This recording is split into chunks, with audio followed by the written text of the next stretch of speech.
Chers compatriotes, c'est en ma qualité de président élu de la République du Cameroun que je prends la parole pour qu'en raison de l'extrême gravité dans laquelle nous nous trouvons, j'estime utile de porter à la connaissance du monde en général et des nations qui ont érigé la démocratie et le respect des droits de l'homme comme fondement de leur existence, porter à leur connaissance le fait que tout le peuple camerounais aujourd'hui se trouve le dos au mur, confronté à une menace existentielle de la part de ce régime qui pratique du gangstérisme d'État, qui terrorise nos populations, procède à des purges politiques, purges au faciès, purges dans toutes les régions de notre nation.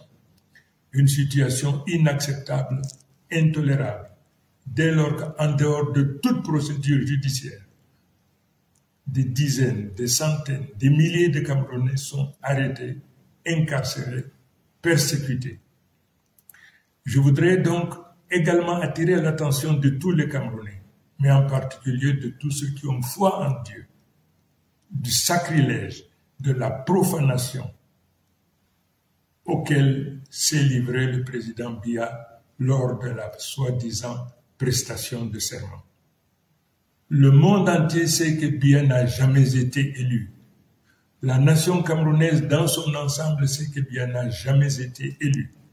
Mais qu'il se permette de poser la main sur la Bible au nom de Dieu. Il apparaît donc aujourd'hui à tout le monde que pour M. Biya, Dieu n'est qu'un instrument qui lui permet donc de réaliser ses basses besognes. Je voudrais donc dire à ce régime qui pratique du gangstérisme d'État, qui se livre à du terrorisme d'État, qui arrête à tour de bras, qui procède à des purges ethniques, des purges au faciès sur l'ensemble du territoire. Je voudrais donc demander à ce régime, du haut de ma responsabilité, parce que élu aujourd'hui de la République du Cameroun, de cesser cette pratique. Les Camerounais n'en veulent plus, les Camerounais n'en peuvent plus.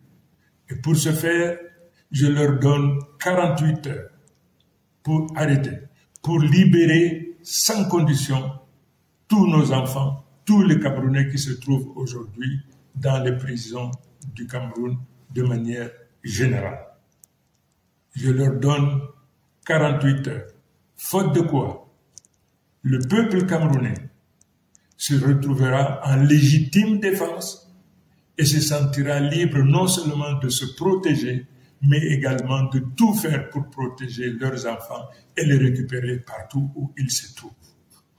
Voilà l'information cardinale que je me devais de porter à la connaissance de tout un chacun, mais en particulier, une fois de plus, le divorce désormais qu'il y a entre le président Biya et les religieux, quelle que soit leur obédience. Je vous remercie.